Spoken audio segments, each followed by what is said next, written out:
இயேசு கிறிஸ்துவின் நாமத்தில் உங்கள் எல்லாருக்கும் புத்தாண்டு நல்வாழ்த்துக்கள். இந்த 2026ஆம் வருஷம் உங்களுக்கு ஒரு அற்புதத்தின் ஆண்டாக இருக்கணும், ஆசீர்வாதத்தின் ஆண்டாக இருக்கணும், நிரம்பி வழிகிற நன்மைகளை பெறுகிற ஆண்டாக இருக்கணும். நீங்கள் எதிர்பார்க்கிற நன்மைகள் வாய்க்கிற ஒரு ஆண்டாக இருக்க வேண்டும். ஆண்டவர் இயேசு உங்களை பரிபூர்ணமாய் ஆசீர்வதிக்க வேண்டும் என்று உங்களுக்காக நான் ஜெபிக்கிறேன். இந்த வருஷம் உங்களுக்கு மிகுந்த ஆசீர்வாதத்தின் ஆண்டாகவே இருக்கும். விசுவாசியுங்கள். காரணம், ஆசீர்வதிக்கிற ஆண்டவர் இயேசு கிறிஸ்து உங்களோடு இருக்கிறார் இல்லை? அவர் தான் இப்பொழுது உங்களோடு பேச போகிறார்.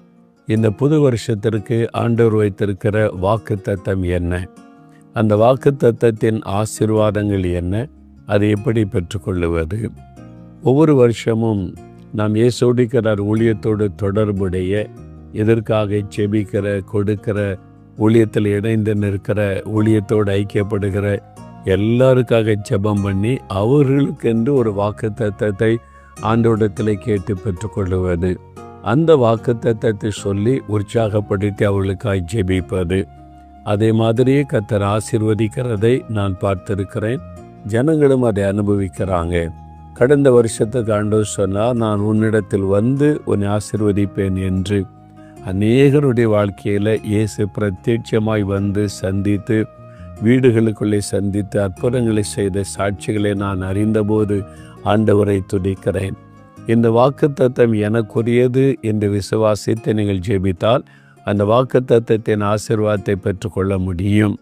எனக்கு அதிலெல்லாம் நம்பிக்கை இல்லை. ஆண்டவரும் கூட இருக்கிற, தினம் பைபிள் வாசிக்கிறோம், ஜெபிக்கிறோம், அது போதும் என்றிருந்தால் அதுவும் தவறல்ல. அது உங்களுடைய விசுவாசம்.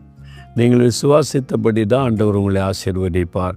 அதே தேவன் கொடுத்த வாக்குத்தத்தம் எனக்குரியது என்று விசுவாசத்தை ஜெபிக்கும் போது அந்த வாக்குத்தத்தத்தின் ஆசீர்வாதத்தை நீங்கள் பெற்றுக்கொள்ள முடியும்.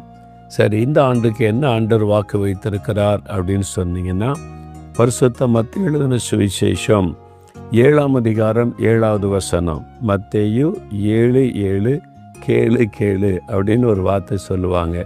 அந்த வசனம்தான் இயேசு கிறிஸ்து சொல்லுகிற அற்புதமான வார்த்தை. கேளுங்கள், அப்பொழுது உங்களுக்கு கொடுக்கப்படும். தேடுங்கள், அப்பொழுது கண்டடைவீர்கள். தட்டுங்கள், அப்பொழுது உங்களுக்கு திறக்கப்படும். ஆண்டவர் சொல்லுகிறார், என் மகனே, என் மகளே, நீ கேட்டா உனக்கு கொடுக்கப்படும். நீ தேடுனா கண்டடைவாய். நீ தட்டினா உனக்கு திறக்கப்படும்.